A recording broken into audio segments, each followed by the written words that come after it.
बोईसर रस्त्यावरील किराट नानिवली गावाच्या हद्दीत पारसपाडा भागात एका दुचाकीस्वाराची दुचाकी झाडाला धडकून अपघात झाला, ज्यामध्ये दुचाकीस्वार कल्पेश रामदास डोकफोडे याचा दुर्दैवी मृत्यू झाला। ही दुर्घटना 23 फेब्रुवारी रोजी रविवारी पहाटे 5:30 वाजण्याच्या सुमारास घडली। या अपघातात दुचाकीस्वार कल्पेश रामदास डोकफोडे वय वर्ष 25 याचा मृत्यू झाला। तो डहाणू तालुक्यातील वेती गावठणपाड्याचा रहिवासी होता।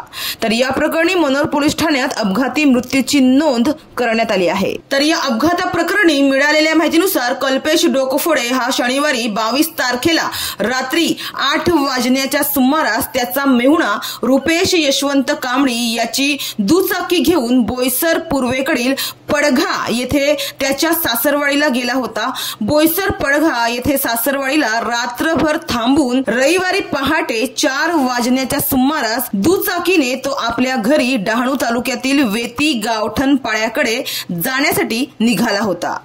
मात्र किराट नानिवली रस्त्यावरून जात असताना पहाटे 5:30 वाजण्याच्या सुमारास मनोर हद्दीतील नानिवली गावाच्या जवळ पारसपाडा येथे त्याचे दुचाकीवरील नियंत्रण सुटून त्याची दुचाकी एका झाडाला धडकली।